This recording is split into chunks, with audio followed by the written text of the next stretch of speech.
ተላስተልን ተመልካቾቻችን ዜና በምልክት ቋንቋ ቀርባሉ። የብልጽግና ፓርቲ ምክትል ፕሬዝዳንት ተመስገን ጥሩነህ ብልጽግና ፓርቲ ታሪክን ወደ ሀብት፣ ቅርስን ወደ እሴት የሚቀይሩ ፕሮጀክቶች ማሳካት የቻለ ፓርቲ መሆኑን ተናገሩ። ፓርቲው በሰባተኛ ጠቅላላ ምርጫ የሚመራበትን ማኒፌስቶና የመወዳደሪያ ምልክቱን የሆነውን የስንዴ ነዶ ይፋ አድርጓል።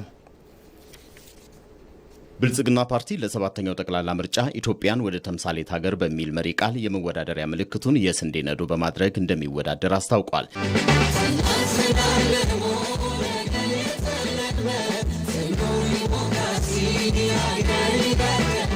የብልጽግና ፓርቲ የምርጫ ቅስቀሳውን በይፋ ያስጀመረበትን መርሃ ግብር አካሂዷል። ፓርቲው ታሪክን ወደ ሀብት፣ ቅርስን ወደ እሴት የሚቀይሩ ታላላቅ ፕሮጀክቶችን ባለፉት 5 ዓመታት በስኬት ማከናወን መቻሉን የብልጽግና ፓርቲ ምክትል ፕሬዚዳንት ተመስገን ጥሩነህ ተናግረዋል።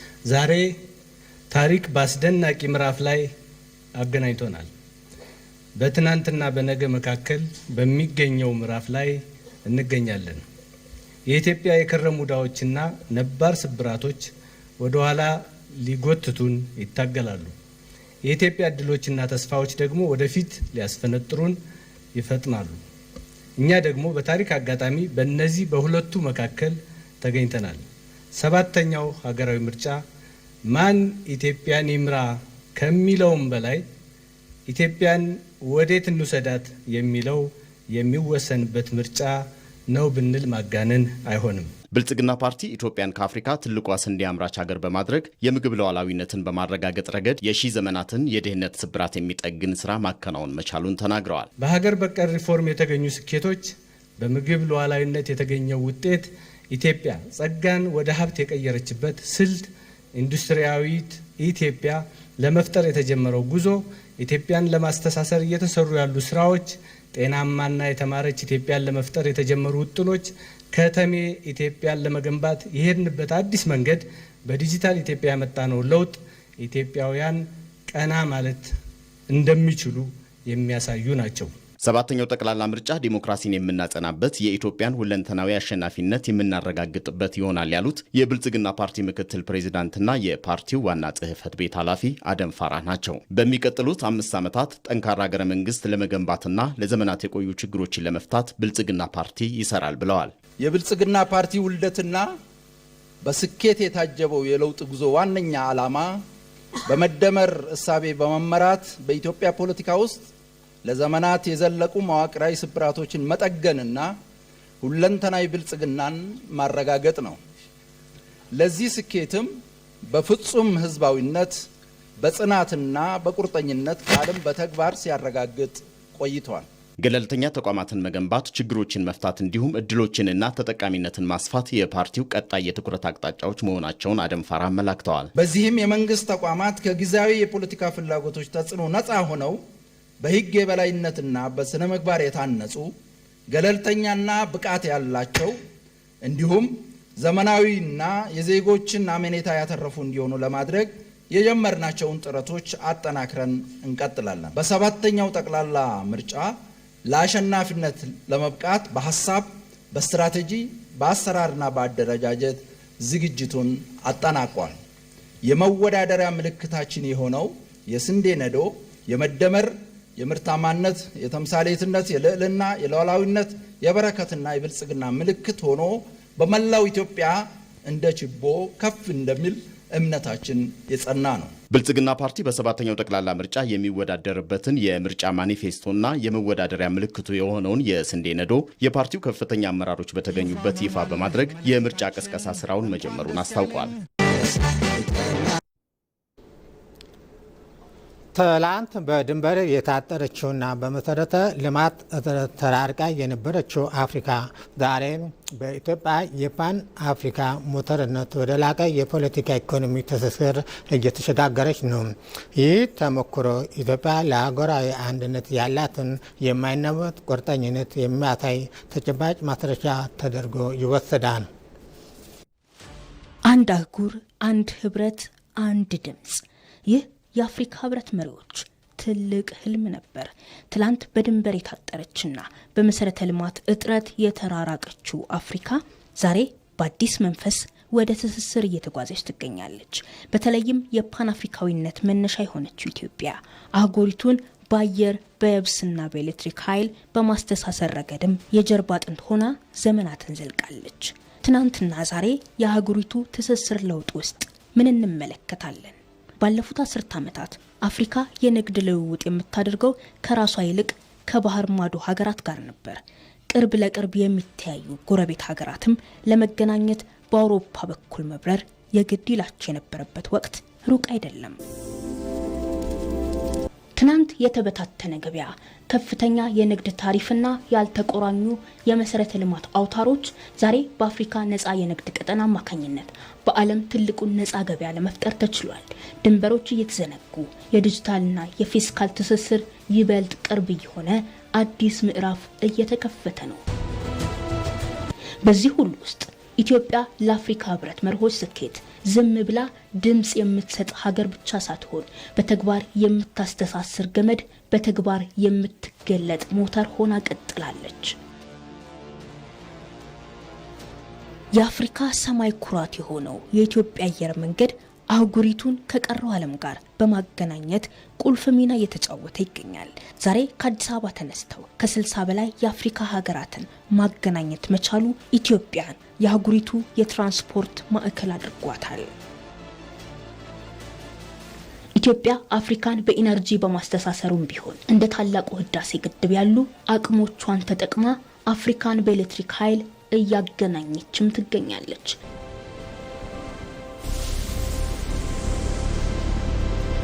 ዛሬ የአፍሪካ ትስስር አሁን ካለበት ደረጃ አልፎ ወደ አንድ የጋራ ፓስፖርትና ወደ ተቀናጀ የኢኮኖሚ ማህበረሰብ ለመሸጋገር ጉዞውን ቀጥሏል። በዚህ ጉዞ ውስጥ ኢትዮጵያ የአፍሪካዊ ማማነቷን በዘመናዊ የልማት ስራዎቿ እያረጋገጠችም ትገኛለች። ይህ ነው እንግዲህ አፍሪካ ኢትዮጵያን ድልድይ አድርጋ እየተሳሰረች ነው የሚለውን ሀሳብ እርግጥ የሚያደርገው።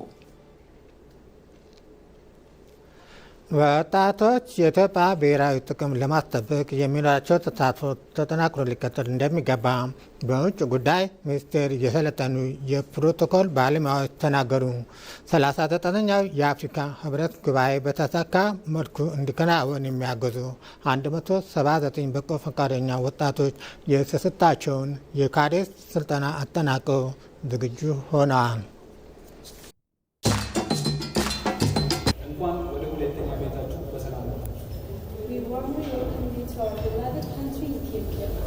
Bienvenue dans votre deuxième pays, l'Éthiopie. Merhaba bikum ila baladikum athaniya, Ethiopia. Hola, bienvenido a su segundo país, Ethiopia. Hola y bienvenido. ብዙ ቋንቋ አንድ አፍሪካ። በአፍሪካ ህብረት ጉባኤ አፍሪካ በብዙ ቋንቋዎች ትናገራለች። 39ኛው የአፍሪካ ህብረት የመሪዎች ጉባኤ ለማስተናገድ ሽቅርቅሩ አዲስ አበባ ተሰናድታለች።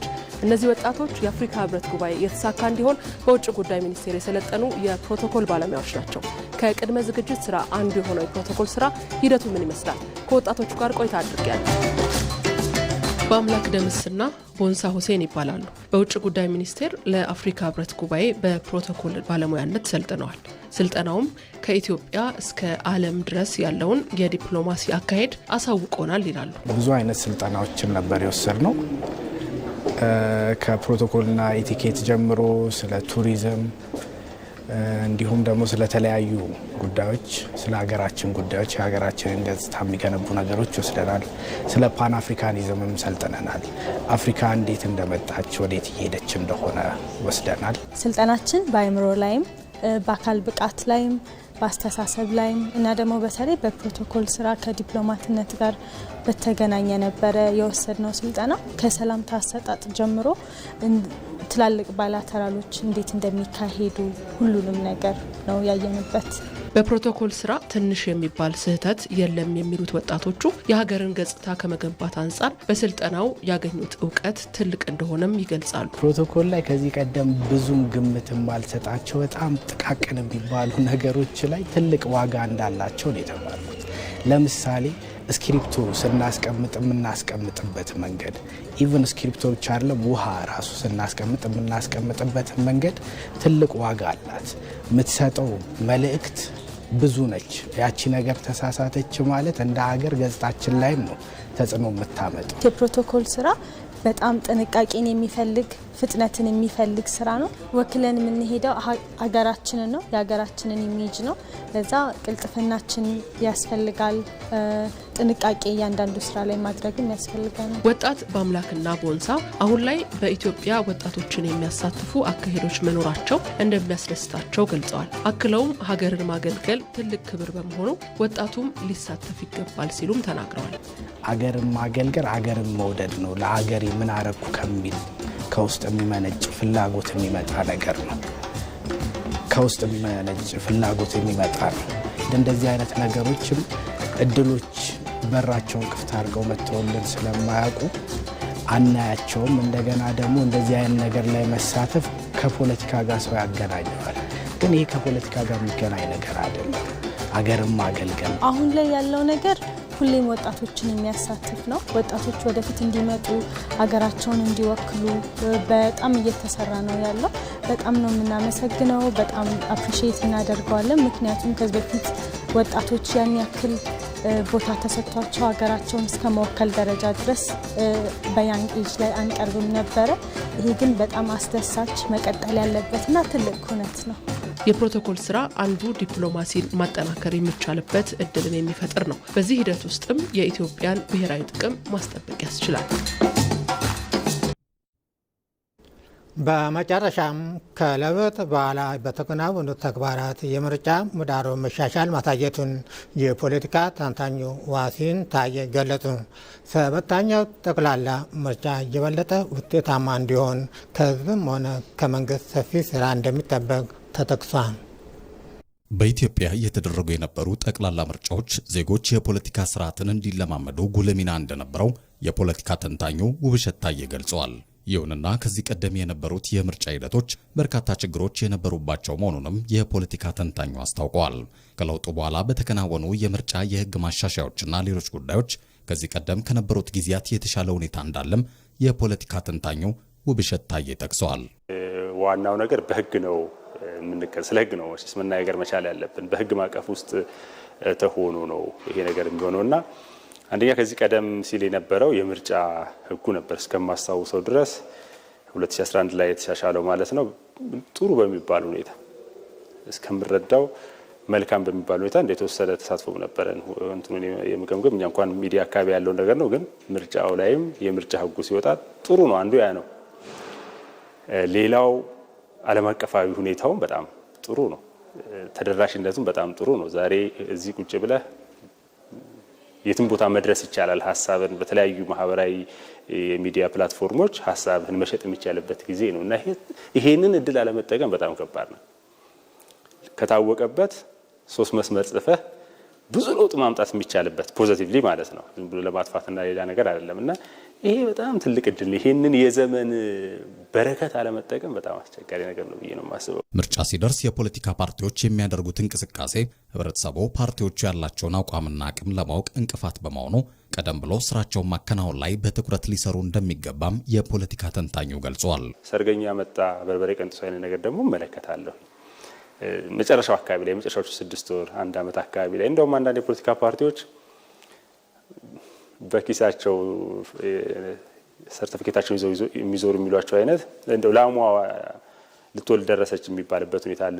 ምርጫ ከዛ በጣም ያለፈ ነገር ነው። እኛ የፖለቲካ ፓርቲዎችን የምንመርጣቸው ህዝቡን እንዲያገለግሉ ነው እንጂ የስራ እድል አይደለም እየተከፈተላቸው ያለው። የህዝቡን መሰረታዊ ችግሮች ተረድተው አጥንተው የፖለቲካ ሁኔታው ሀገራዊ ጉዳዮችን፣ ቀጠናዊ ጉዳዮችን፣ ዓለም አቀፋዊ ጉዳዮች ምን ይመስላሉ ቢለው ነገር በደንብ ጊዜ ተወስዶ አስልተው ሊሄዱበት የሚገባ ነገር ነው መሆን መቻል ያለበት። በተቻለ መጠን ደግሞ የአመጽ እንቅስቃሴዎች የሚባሉ እነዚህ አፍራሽ የሆኑ ነገሮች ላይ ሲሳተፉ የቆዩ እና ሲያበረታቱ የቆዩ አንዳንድ ፓርቲዎች አሁን ያንን ባደረጉበት ሁኔታ ዲሞክራሲያዊና ሰላማዊ ምርጫ ውድድር ላይ እዛ ሜዳ ላይ መቅረብ ሊቸግራቸው ይችላል። አሁንም ህዝብ በምርጫ ላይ ያለው እምነት የበለጠ እንዲያጎለብት በርካታ ስራዎች እንደሚጠበቁ አስታውቀዋል።